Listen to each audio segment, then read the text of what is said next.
श्री सीताराम चंद्राभ्याम नमः। युद्धकांड 54वां सर्ग। वज्रदंष्ट और अंगद का युद्ध तथा अंगद के हाथ से उस निशाचर का वध।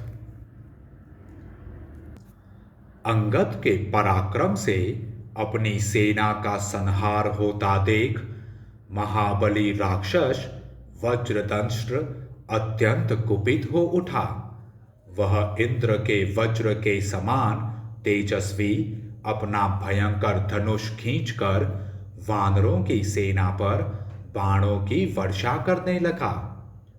उसके साथ अन्य प्रधान प्रधान शूरवीर राक्षस भी रथों पर बैठकर हाथों में तरह तरह के हथियार लिए संग्राम भूमि में युद्ध करने लगे। वानरों में भी जो विशेष शूरवीर थे वे सभी वानर शिरोमणि सब ओर से एकत्र हो हाथों में शिलाएं लिए जूझने लगे। उस समय इस रणभूमि में राक्षसों ने मुख्य मुख्य वानरों पर हजारों अस्त्र शस्त्रों की वर्षा की। मतवाले हाथी के समान विशालकाय वीर वानरों ने भी राक्षसों पर अनेकानेक पर्वत वृक्ष और बड़ी बड़ी शिलाएं गिराईं। युद्ध में पीठ न दिखाने वाले और उत्साहपूर्वक जूझने वाले शूरवीर वानरों और राक्षसों का वह युद्ध उत्तरोत्तर बढ़ता गया। किन्हीं के सिर फूटे, किन्हीं के हाथ और पैर कट गए और बहुत से योद्धाओं के शरीर शस्त्रों के आघात से पीड़ित हो रक्त से नहा गए। वानर और राक्षस दोनों ही धराशायी हो गए। उन पर कंक, गिद्ध और कौवे टूट पड़े। गीदड़ों की जमातें छा गईं।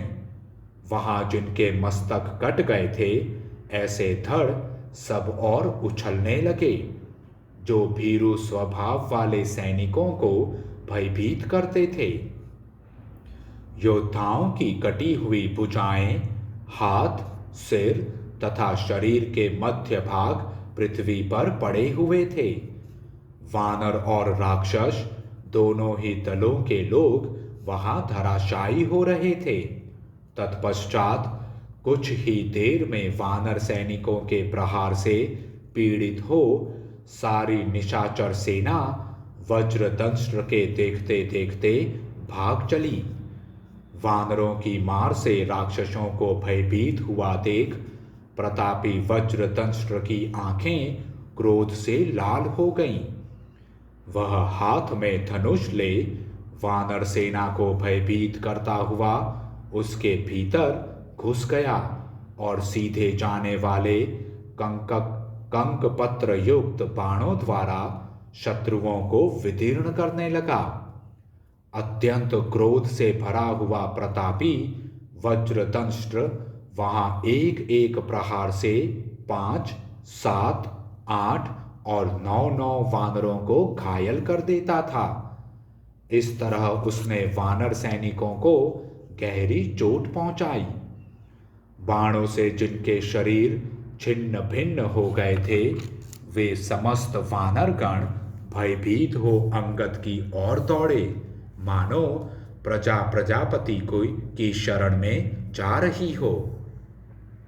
उस समय वानरों को भागते देख वाली कुमार अंगद ने अपनी ओर देखते हुए वज्रदंष्ट्र को क्रोधपूर्वक देखा। फिर तो वज्रदंष्ट्र और अंगद अत्यंत कुपित हो एक दूसरे से वेगपूर्वक युद्ध करने लगे। वे दोनों रणभूमि में बाघ और मतवाले हाथी के समान विचर रहे थे। उस समय वज्रदंष्ट्र ने महाबली वाली पुत्र अंगद के मर्म स्थानों में अग्निशिखा के समान तेजस्वी 1,00,000 बाण मारे। इससे उनके सारे अंग लहूलुहान हो उठे। तब भयानक पराक्रमी महाबली वाली कुमार ने वज्रदंष्ट्र पर एक वृक्ष चलाया। उस वृक्ष को अपनी ओर आते देखकर भी वज्रदंष्ट्र के मन में घबराहट नहीं हुई। उसने बाण मारकर उस वृक्ष के कई टुकड़े कर दिए। इस प्रकार खंडित होकर वह वृक्ष पृथ्वी पर गिर पड़ा। वज्रदंष्ट्र के उस पराक्रम को देखकर वानर शिरोमणि अंगद ने एक विशाल चट्टान लेकर उसके ऊपर दे मारी और बड़े जोर से गर्जना की। उस चट्टान को आती देख वह पराक्रमी राक्षस बिना किसी घबराहट के रथ से कूद पड़ा और केवल गदा हाथ में लेकर पृथ्वी पर खड़ा हो गया। अंगद की फेंकी हुई वह चट्टान उसके रथ पर पहुंच गई और युद्ध के मुहाने पर उसने पहिए, कुबर तथा घोड़ों सहित उस रथ को तत्काल चूर चूर कर डाला। तत्पश्चात वानर वीर अंगद ने वृक्षों से अलंकृत दूसरा विशाल शिखर हाथ में लेकर उसे वज्रदंष्ट्र के मस्तक पर दे मारा।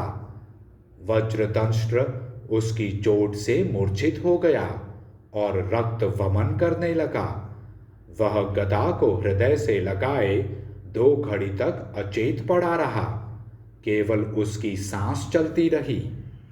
होश में आने पर उस निशाचर ने अत्यंत कुपित हो सामने खड़े हुए वाली पुत्र की छाती में गदा से प्रहार किया। फिर गदा त्याग कर वह वहां से मुक्के से युद्ध करने लगा। वे वानर और राक्षस दोनों वीर एक दूसरे को मुक्कों से मारने लगे। दोनों ही बड़े पराक्रमी थे और परस्पर जूझते हुए मंगल एवं बुद्ध के समान जान पड़ते थे। आपस के प्रहारों से पीड़ित हो दोनों ही थक गए और मुंह से रक्त वमन करने लगे। तत्पश्चात परम तेजस्वी वानर शिरोमणि अंगद एक वृक्ष उखाड़कर खड़े हो गए। वे वहां उस वृक्ष संबंधी फल फूलों के कारण स्वयं भी फल और फूलों से युक्त दिखाई देते थे। उधर वज्रदंष्ट्र ने ऋषभ के चर्म की बनी हुई ढाल और सुंदर एवं विशाल तलवार ले ली। वह तलवार छोटी छोटी घंटियों के जाल से आच्छादित तथा चमड़े की म्यान से सुशोभित थी।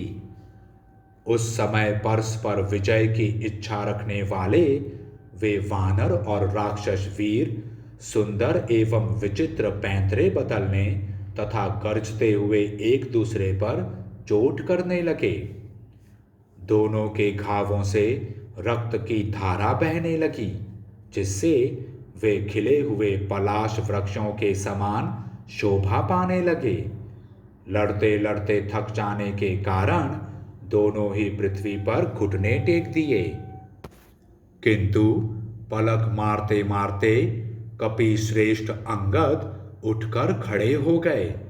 उनके नेत्र रोष से उद्दीप्त हो उठे थे और वे डंडे की चोट खाए हुए सर्प के समान उत्तेजित हो रहे थे।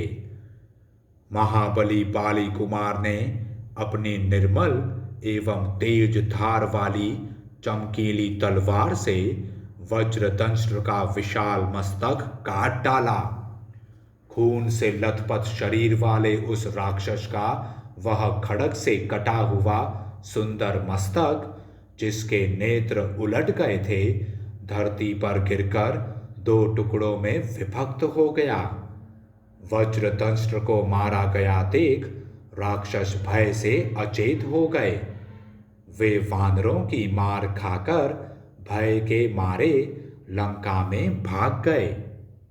उनके मुख पर विषाद छा रहा था। वे बहुत दुखी थे और लज्जा के कारण उन्होंने अपना मुंह कुछ नीचा कर लिया था।